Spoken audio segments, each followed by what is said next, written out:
Sup, people? This your boy John Doe. How y'all doing, man? As you can see, the title of the video, 14 playoff equals BCS Bullshit. No, I know y'all like, damn, what you mean, John Doe? What you mean it's BCS Bullshit? It's bullshit, man. All they did was reword some shit. It made the power conferences more powerful. And I'm gonna break that down to you. You know what I'm saying? How did they make the power conferences more powerful than they already was? Okay.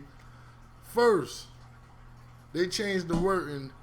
They say they got rid of the AQ statuses, which they did not do. They just changed the shit and they made it even worse. You know what I'm saying? Yeah, they got rid of the word, you know what I'm saying, the phrase automatic qualifier, and replaced it with tie-in. You know what I'm saying? Understand that. They replaced automatic qualifier with tie-in. And this how it worked.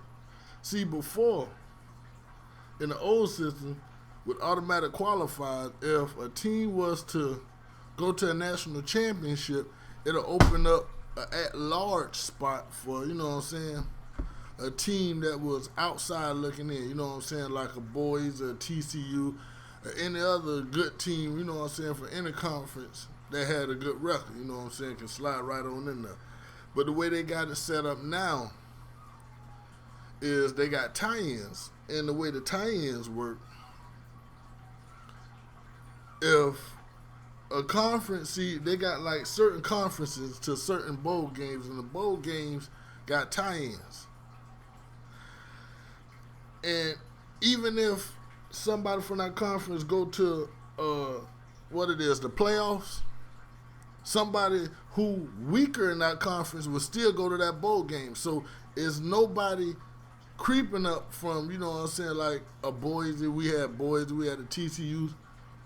There's no room for them to get into these bowl games now. You know what I'm saying? These bowl games is locked off. You know what I'm saying?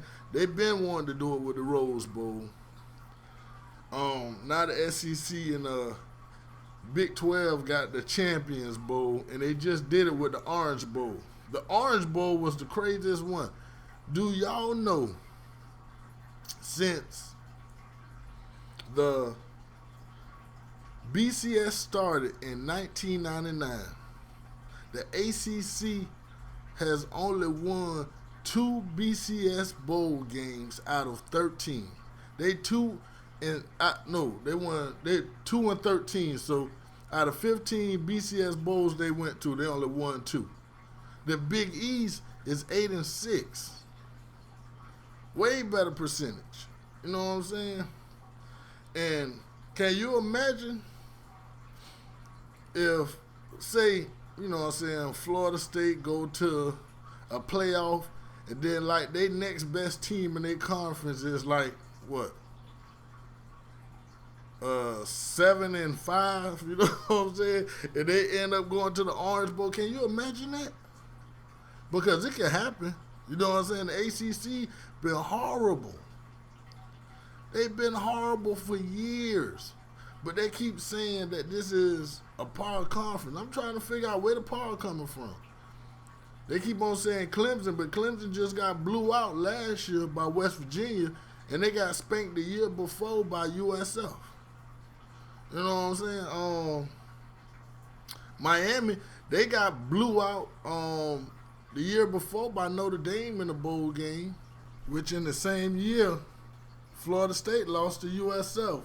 Well, it was during the regular season, but they lost to USF, and it was by a good, you know what I'm saying, good margin. I think by a touchdown or something like that, though. I have to look it up and tell you. But we ain't going to go into that. And on top of that, Virginia Tech lost to Stanford that same year. And last year, they lost to Michigan. I'm going to look it up, and I'm going to tell you exactly what it was. But you know what I'm saying? It's crazy. Give me a second. I'm finna go in and look it up, and then I'm going to get back to you. One second, right here.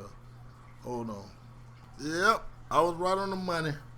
They lost to Michigan last year in overtime, and they lost you know what I'm saying, before that they lost to Stanford, you know, and that game wasn't even close. Man, it just bias. You know what I'm saying? It's just bias on the part of the NCAA. I can't even say this to BCS because they were supposed to have moved the BCS out of the decisions and put it in the NCAA hands, but it ain't shit changed, man. They just made it worse, and they just took their power conferences and made them even more powerful now. You know, they just say, man, we can't just have these little schools on the same level as the big institutions. So we got to find a way to make more money and at the same time make our big institutions, you know what I'm saying, what's the word I want to use here? I can't think. Well, they just wanted to make the big schools bigger and the small schools more irrelevant than they really were, you know, and that's exactly what they did. They got rid of any competition now with that tie-in shit. That's worse than automatic qualifier because somebody from these weak conferences going to end up going to a big bowl regardless. Even if they straight doo-doo, you know what I'm saying, straight ass. So I just had to come on and say something about this bullshit because it needed to be said, you know. But this your boy John Doe. Leave a comment. Let me know what you think about this shit, man, because I feel it's bullshit. I feel they are fucking over, you know what I'm saying, all the small, you know what I'm saying. They just find another way to get over, you know what I'm saying, another way to make more money with the playoffs, which they could take 2 schools from the SEC and they can take 2 schools from the Big 12, you know, and still not let nobody else get in there, which they already feel them be the best schools anyway, you know. So it's bullshit. That's the way I feel about it. It's just complete bullshit, you know what I'm saying, all smoke and mirrors, you know, just another way they keep the big schools big and the small schools small conferences small, rather, you know. But this your boy John Doe with another vid, you know what I'm saying. Let me know what you think and down in the comments, you know what I'm saying. I'll be going back and forth with y'all on that shit, man. But it's a bunch of bullshit. This your boy John Doe, man, and I'm out. Later, people. Yeah.